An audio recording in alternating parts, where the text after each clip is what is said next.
Hello everyone. तो कैसे हैं आप सब? उम्मीद करती हूँ आप सभी अच्छे होंगे और अच्छे से अपनी पढ़ाई कर रहे होंगे।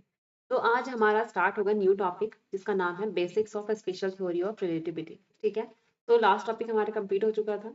अब हमारा नेक्स्ट टॉपिक है basics of special theory of relativity. तो आज हम इसको इसको पढ़ेंगे। ठीक है, तो वीडियो शुरू करने से पहले सभी लोग प्लीज वीडियो को लाइक कर दीजिए और जिन्होंने अभी तक चैनल को सब्सक्राइब नहीं किया है वो प्लीज चैनल को सब्सक्राइब कर दीजिए। और अगर जिन्होंने स्टार्टिंग के टॉपिक्स अभी नहीं देखे हैं, जो अगर आज हमारी वीडियो को देख रहे हैं तो वो प्लेलिस्ट में जाके सारी वीडियोस देख देख सकते हैं। हमने जितनी भी वीडियोस हैं वो सारी की सारी हमने बिल्कुल topic wise syllabus wise series से वहाँ पे लगा रखी है, तो आप वहाँ जाकर बाकी वीडियोस भी देख सकते हैं। तो चलिए शुरू करते हैं। तो हम पहले देख लेते हैं इसका सिलेबस कि इसमें हमें पढ़ना क्या क्या है। सबसे पहले इसमें हम पढ़ेंगे फ्रेम ऑफ रेफरेंस। ठीक है, तो मैं आपको बता दूं कि जो फ्रेम ऑफ रेफरेंस है वो हमने कंजर्वेशन ऑफ एनर्जी वाला जो टॉपिक पढ़ा था ना, वहाँ हमने बहुत डिटेल में पढ़े थे फ्रेम ऑफ रेफरेंस। ठीक है, गैलीलियन ट्रांसफॉर्मेशन हमें पढ़ना है, ईथर हाइपोथेसिस हमें पढ़नी है, failure of Michelson Morley experiment कि जो माइकलसन मोरले एक्सपेरिमेंट था वो कैसे फेल हुआ, क्या हुआ। ठीक है, पोस्टुलेट्स पढ़ने स्पेशल थ्योरी के हमें, और लॉरेंस ट्रांसफॉर्मेशन बाद में कि जब ये माइकलसन मोरले एक्सपेरिमेंट फेल हो गया था तो जो आइंस्टीन थे उन्होंने कुछ मॉडिफिकेशंस किए थे और एक लॉरेंस ट्रांसफॉर्मेशन उन्होंने दी थी। तो इसके बारे में हमें पढ़ना है।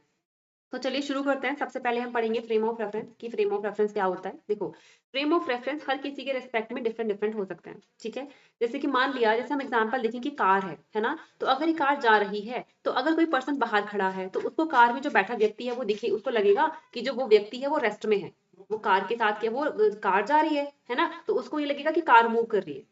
अब जो अंदर बैठा है उसको क्या लगेगा, जो अंदर बैठा है उसको लगेगा कि जो बाहर की चीजें हैं वो भी कैसे ऐसी हैं, वो भी मोशन में है ना। तो फ्रेम ऑफ रेफरेंस अलग अलग पर्सन के अकॉर्डिंग अलग अलग हो सकते हैं, तो देखना पड़ता है कि हम किसके रेस्पेक्ट में बात कर रहे हैं। ठीक है, जैसे मैंने किसी से बोला कि मुझे ये चीज उठा के दे दो, है ना, तो हमें किससे बोल रही हूँ, किसके रेस्पेक्ट में मैं बोल रही हूँ, तो हमें क्या करना है, हमें देखना होता है कि हम किसके रेस्पेक्ट में बात कर रहे हैं। तो frame of reference different different हो सकते हैं, हमने बहुत डिटेल में पढ़ा था वहां पर भी। ठीक है, तो हमारे पास होता है, एक तो होता है हमारे पास इनर्शियल फ्रेम ऑफ रेफरेंस और एक होता है हमारे पास non inertial frame of reference. तो समझेंगे कि इनर्शियल में क्या होता है और नॉन नॉन इनर्शियल में क्या होता है। एक तो होता है हमारे पास इनर्शियल और एक होता है हमारे पास नॉन इनर्शियल।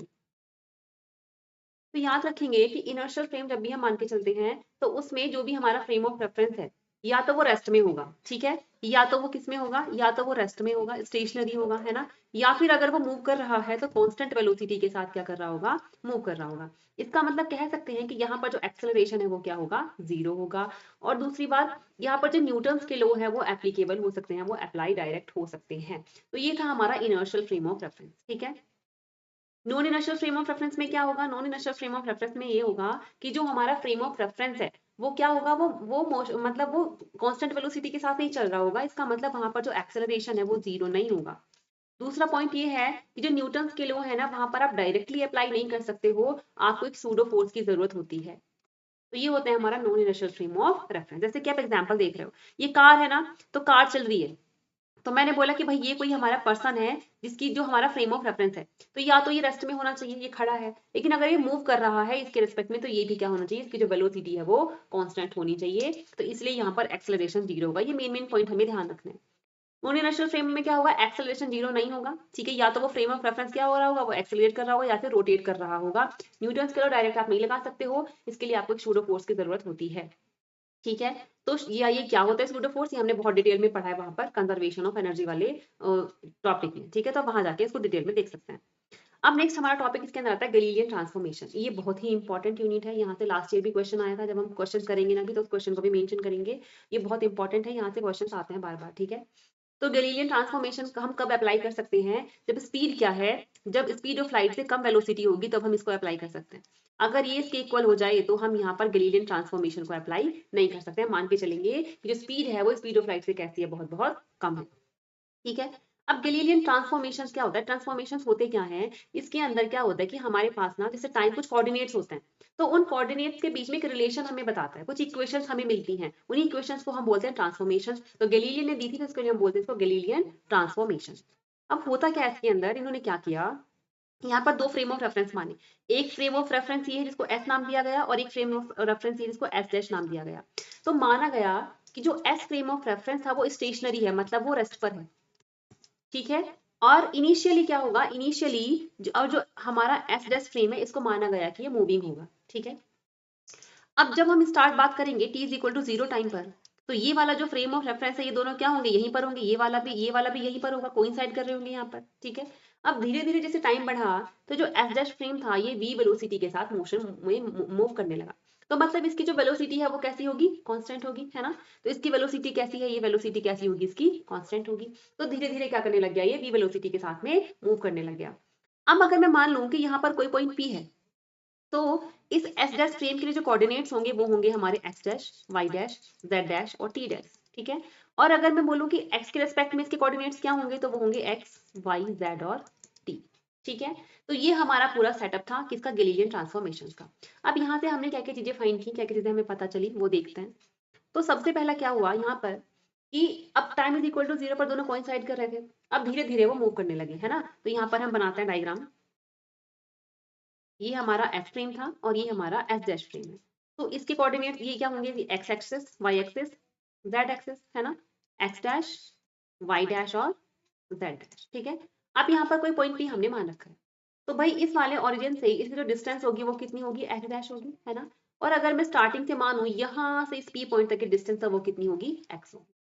अब क्योंकि ये बी वेलोसिटी के साथ चल रहा था, इसकी स्पीड कितनी थी, वी थी या यू मान सकते हैं। तो जब यू स्पीड के साथ चला टी टाइम में, तो जो यहाँ से यहाँ तक की डिस्टेंस होगी वो कितनी होगी, बी टी या यू टी होगी, ठीक है। तो अब यहाँ से कुछ वैल्यूज पता चली कि टाइम टी पर अगर हम एक्स डैश निकालें, हम इस वाले फ्रेम ऑफ रेफरेंस के लिए अगर हम डिस्टेंस लेंथ निकालें एक्स डैश, तो वो कितनी आएगी, एक्स माइनस यू टी, है ना। कंप्लीट एक्स है, ये यूटी है, तो एक्स माइनस यूटी, या कुछ लोग वीटी भी लिख सकते हैं, कोई दिक्कत नहीं है। यहाँ यू लिखा है तो हमने यू पढ़ लिया, एक्स माइनस वीटी, ठीक है। Y dash is equal to Y, Z dash is equal to Z and T dash is equal to T. X axis में ही हमारा मोशन हो रहा है, तो हमारी जो वैल्यूज आएंगी वो भी एक्स के लिए आएंगी, ठीक है। तो ये वैल्यूज आ जाएंगी। अब अगर हम इनवर्स ट्रांसफॉर्मेशन निकालें तो इनवर्स ट्रांसफॉर्मेशन क्या होंगी, देखो इनवर्स मतलब अब हम इसके रेस्पेक्ट में अगर निकालें तो x is equal to X dash plus U T, है ना। और हमारा हो जाएगा भाई y is equal to Y dash, z is equal to z dash और t dash is equal to t, या फिर t is equal to t dash. तो ये होती है हमारी इनवर्स ट्रांसफॉर्मेशन और ये होती है हमारी डायरेक्ट ट्रांसफॉर्मेशन, ठीक है। अब उसके बाद क्या हुआ, यहाँ से देखा गया कि भाई हमारा जो टाइम था, जब हमने यहाँ दोनों के लिए चेक किया तो पता चला जो टाइम इंटरवल है वो दोनों के लिए कैसा है, सेम है, यानी कि टाइम तो एब्सोल्यूट है ना, टाइम तो कांस्टेंट है दोनों के लिए, कैसा है, सेम है। अब आगे क्या हुआ, जब यहाँ पे चेक किया गया कि भाई गैलीलियन ट्रांसफॉर्मेशन के लिए जब लेंथ और डिस्टेंस निकाली गई ना 2 पॉइंट्स के बीच में, तब वो पता चला कि वो कैसी थी, इनवेरिएंट थी। ये बहुत इंपॉर्टेंट पॉइंट है, एग्जाम में पूछा जाता है कि अंडर अंडर गैलीलियन ट्रांसफॉर्मेशन कौन सी चीज इनवेरिएंट है। तो कौन सी चीज इनवेरिएंट होगी, जो लेंथ है वो क्या होगी, इनवेरिएंट होगी। अब कैसे होगी, देखो अगर यहाँ इस फॉर्मूले से मैं देखूं तो मुझे x2 डैश निकालना है, तो कितना आएगा, x2 माइनस यूटी, है ना। x1 डैश कितना आएगा, x1 माइनस यूटी। तो अगर मैं इन दोनों का डिफरेंस निकालूं तो कितना आ जाएगा, x2 dash minus x1 dash is equal to x2 minus x1, है ना। तो delta x dash is equal to delta x। तो यहाँ से पता चला कि जो लेंथ है वो इनवेरिएंट है, मतलब लेंथ में चेंज नहीं हो रहा है। तो ये बहुत इंपॉर्टेंट है, ठीक है। नेक्स्ट हमारा था वेलोसिटी ट्रांसफॉर्मेशन। अगर हमें वेलोसिटी ट्रांसफॉर्मेशन निकालना है तो वो हम कैसे निकालेंगे, देखो अब क्या करें, अगर हम इसका डिफरेंशिएशन करें p के रेस्पेक्ट में, तो V X dash is equal to कितना आएगा, देखो D X dash upon D T, D upon D T, X dash की जगह पर रखेंगे एक्स माइनस यू टी, तो ये हो जाएगा हमारा D X upon D T, minus का यू बाहर आ जाएगा, D T upon D T, तो ये तो 1 हो जाएगा। तो हमारा कितना बचा, D X upon D T minus U, और D X upon D T को ही हम क्या बोलते हैं, इसी को हम क्या बोल देंगे, अच्छा यहाँ पे हमारा ये उल्टा लिखा है तो ये हमारा हो जाएगा V X dash is equal to V X minus U, है ना। तो वी एक्स कितना आ जाएगा, एक तो हमारा ये आ गया V X dash is equal to V X minus U, तो यहाँ से वी एक्स कितना निकल जाएगा, V X dash plus U, ठीक है। तो ये हमारा निकला velocity transformation, V X dash यहाँ से निकाल सकते हैं और ये हो जाएगा हमारा वी एक्स, ठीक है। तो V Y is equal to V Y dash और V Z is equal to V Z dash. तो यहाँ से देखो ये पता चला कि जो वेलोसिटी है किसी भी बॉडी की वो नॉट इनवेरिएंट है, मतलब जो वेलोसिटी है वो क्या हो रही है, चेंज हो रही है। तो ये हमें दो चीजें पता चली अभी तक कि लेंथ कैसी है, लेंथ तो इनवेरिएंट है, और लेकिन जो वेलोसिटी है वो कैसी है, नॉट इनवेरिएंट है। फिर नेक्स्ट हमें निकालना गया इसका एक्सेलरेशन निकालेंगे, तो अब क्या करेंगे हम, वेलोसिटी का इंटीग्रेशन कर देंगे। तो जब इंटीग्रेशन करेंगे, सॉरी डिफरेंशिएशन कर देंगे, तो A X dash is equal to A X आएगा, A Y dash is equal to A Y आएगा, और A Z is equal to A Z आएगा। तो यहाँ से क्या पता चला कि जो एक्सेलरेशन है वो भी कैसा है, इनवेरिएंट। तो कौन कौन इनवेरिएंट हो गए, लेंथ एंड एक्सेलरेशन दोनों कैसे हो गए, इनवेरिएंट। तो इस चीज को ध्यान रखेंगे, एग्जाम्स में ये पूछे जाते हैं, बहुत इंपॉर्टेंट है। लेंथ वाला तो बहुत इंपॉर्टेंट है, कई बार पूछा गया है, तो एक्सेलरेशन को भी हम ध्यान रखें।